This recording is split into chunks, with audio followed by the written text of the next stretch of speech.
Dulwich Hamlet arrive at Bloomfields today looking to continue their recent revival in the Bostik Premier Division against Needham Market. The home side are in a great run of form themselves with 13 points from the last 6 games to end any fears of being sucked into a relegation battle. The latest brilliant result came on Wednesday at Fetcham Grove as they beat Leatherhead 1-0. Today sees Dan Morphew and Ryan Gibbs return to the lineup. Dulwich moved 5 points clear at the summit of the table on Tuesday night with a comfortable 3-1 win over Lowestoft Town.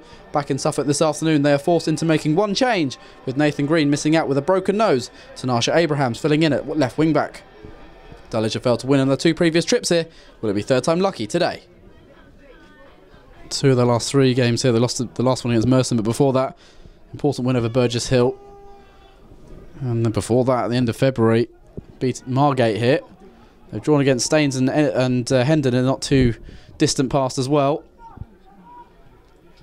Akinyemi comes inside. That's good strength from Dipo Akinyemi trying to release Clunis. He's into the penalty area. Clunis saved at the first attempt, but Clunis has the rebound. And Dulwich, after quite a lot of early pressure, have a lead. It's the good link-up play between Akinyemi and Clunis again that's worked well for them. And despite the best efforts of Danny Gay, Clunis was able to tap home another goal for him in recent times. Really is in the goals this season, is 16th in all competitions. Akinyemi came in off the left-hand flank between a couple of challenges. Perfectly weighted pass through. Clunis has the pace, we know that. Gay came out, made the save. Unfortunately for him, it spun behind him. Clunis, all he had to do was round him and tap the ball into the empty net, and Dulwich are ahead. It was Ryan Gibbs, I think, who was poised in there and ready, and Akinyemi's won it back for Dulwich again here. Only Clunis ahead of him for the time being. Ferguson getting his head down on the right as well, and he's been slipped in by Akinyemi. It's another good pass. Ferguson in for 2. Didn't get his head over the ball when it clears the crossbar. Excellent work again from the Dulwich front man, Akinyemi. Similar pass to the one that released Clunis for the goal a couple of minutes ago. This time though, Ferguson can't test Danny Gate. Edge, good close control. Megan gets his toe on that. Ferguson lost that one for Clunis as he got the better here. Yeah, he's capitalised the slip. Clunis is in for 2. Already got 1 today, and he's got a second now. A slip from Nunn. And Dulwich capitalise.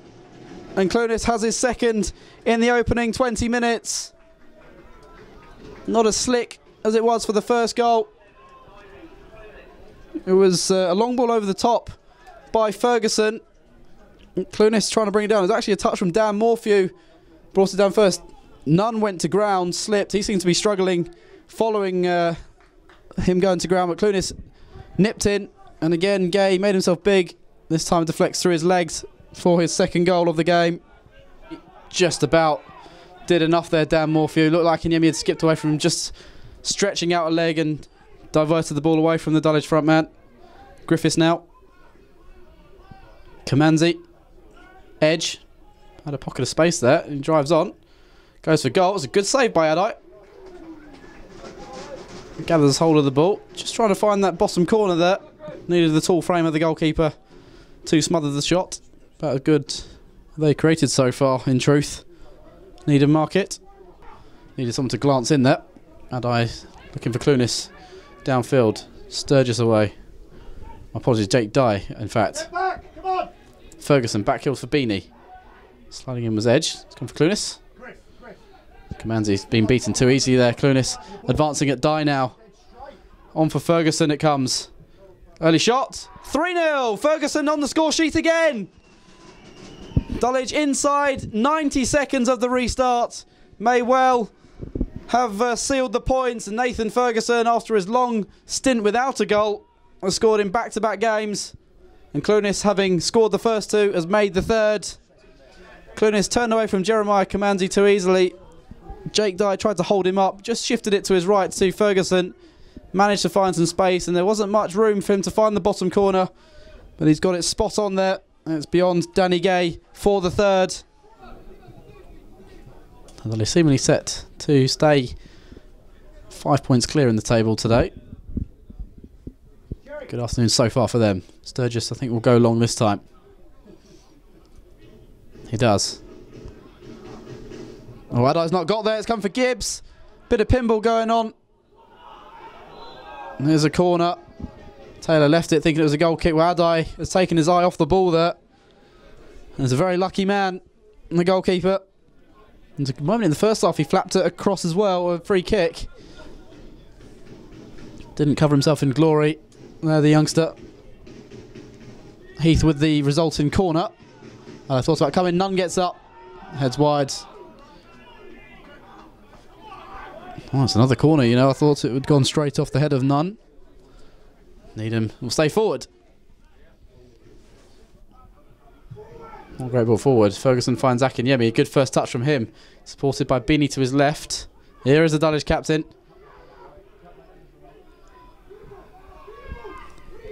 Cargbo. Drop of the shoulder, he's away. In it comes through to Clunis. Is there a shot for Clunis? Oh, good save. Took it on his weaker foot and denied a hat-trick by a really good low save by Danny Gate. And so not the stronger foot of Naran Clunis. Barely see him shoot with his left. Got it from out under his feet. Gay responds with a really smart save. Ball in finds Taylor. Back in by Heath. Abraham's got to hurry his clearance up. He does well. Dive forward to Gareth Heath. Gibbs, die, beats Abrahams, now he's able to cross as he gets away from Taylor as well, cuts it back, good save by Adai. Heath, in truth though, shooting straight at him, but Adai made himself big. First real save he's had to make in the game. And there goes Clunis at the other end, leading the charge for Dulwich, just going to go out for a throw. Well, Dulwich kept their clean sheet intact there. Needham Market could have done with that going in. Heath, with one of his trademark runs into the area, we've seen time and time again down the years. Adai responds with the save. Beanie. That's a good pass. Abrahams. Get another go at this. Just to go back to his captain. Akinyemi.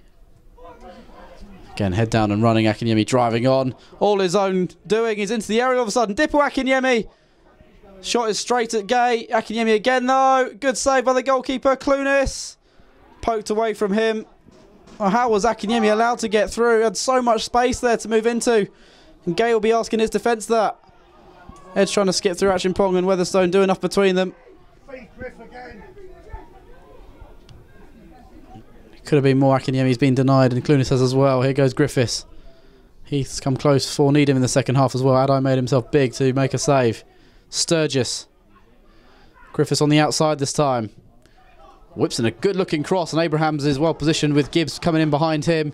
It's an important flick that by the left back. Billericay are now 2-0 down at Hendon.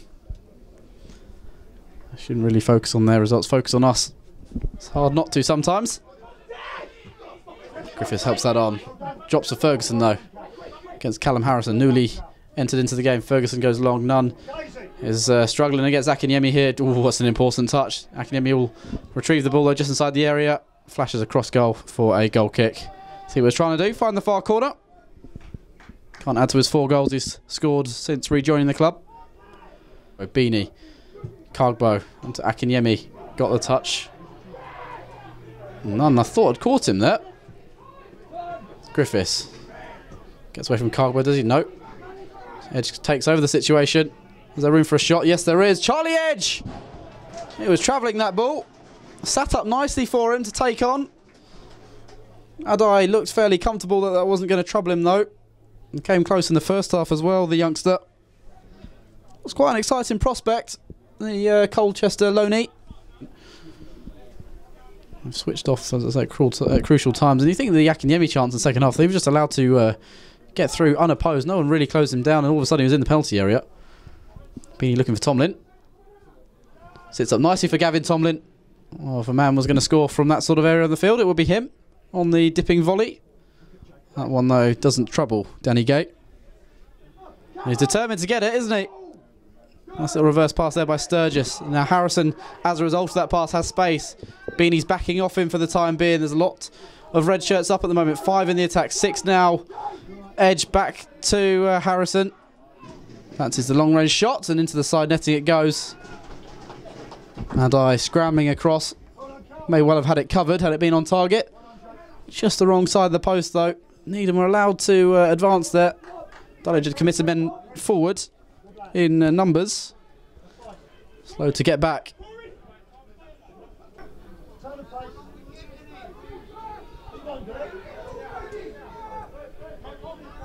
Well, taking his time here. The referee has penalised him. So it'll be an indirect free kick in the area now. It's getting quite tight at the top of the table. Do well to defend this. Ocran, Heath, Edge. The men involved. Ocran will lay this off to either Gareth Heath or Charlie Edge. It is Edge. Deflected away, it's a corner. Not sure whose leg was outstretched there. Ming. Well defended by Harrison. Abrahams to Ming. It's 3 goals and 3 points for a third match on the spin for Dulwich Hamlet. Another good afternoon's work from them. A pretty comfortable one as well. They did, as they did on Tuesday night, the majority of the damage in the first half. 2 goals up by the break. The first goal came after just 7 minutes as Dippo Akinyemi slipped in Nyrin Clunis. His first shot was saved by Danny Gay, but he got there to the rebound first and put it into the empty net. And then after Nathan Ferguson had wasted a chance to put Dulwich 2-0 up, they did get a second. Clunis again the scorer. There was a couple of defensive errors in there. Dan Morphy bringing the ball down, leaving it for Sam Nunn, who slipped. Clunis nipped in behind and managed to get a shot through Danny Gay to make it 2-0. Dulwich's third came just after the restart. Nathan Ferguson, after his long goal drought, has scored in back-to-back games. Now Clunis teeing him up on the edge of the area.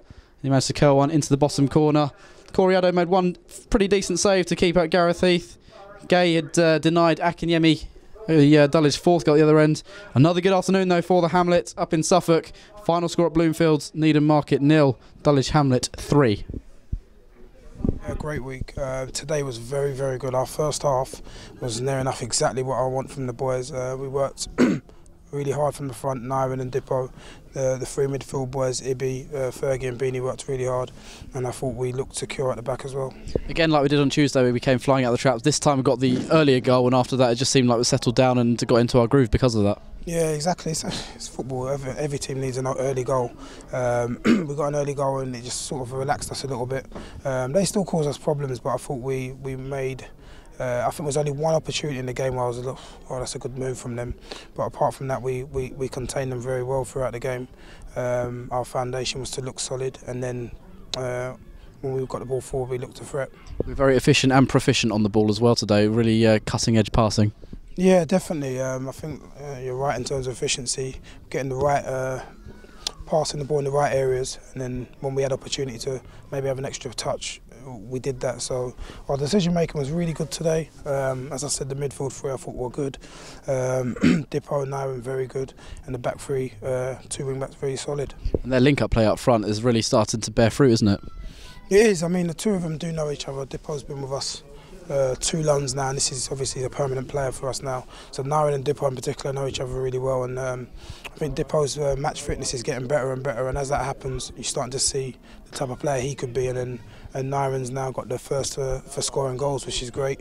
A lot of his general play is very good anyway, and then when he puts the icing on the cake, he looks a very good player. It is a squad game. It's football malarkey, but we've got about 20 players in the squad. But because of how the last week's gone, you've had pretty much the same team each game. Does that make it easier for you going forward? Yeah, of course it does. I think there's no reason to change it at this stage of the season when nothing's going wrong or we're winning games. We haven't been perfect in the games, but there's no need to really change it. Also, we've got some key injuries as well, so it's sort of dictated that we keep the same 11. But everyone's going to be needed, to be quite honest with you, because Atch has got an injury today. It just shows we never know when something's going to happen. Hopefully, we don't want injuries, but we don't want to change the team through form, rather it be an injury or just maybe tiredness. That's what we want to have, that competitive edge as we go into the end of the season. Obviously it's not a league game on Wednesday, but another chance to get minutes for some of the players who didn't play today as well, and just maybe freshen things up a little bit and keep this team that's played today in mind for Friday perhaps? Yeah, obviously sort of 2 games in a short period of time is obviously a risk. If we're weighing up the priority will be the league. So on Wednesday we'd be playing a team that probably from the bench and maybe a few youngsters. But we won't disrespect the competition. We'll still be competitive as possible and try and get ourselves in the final.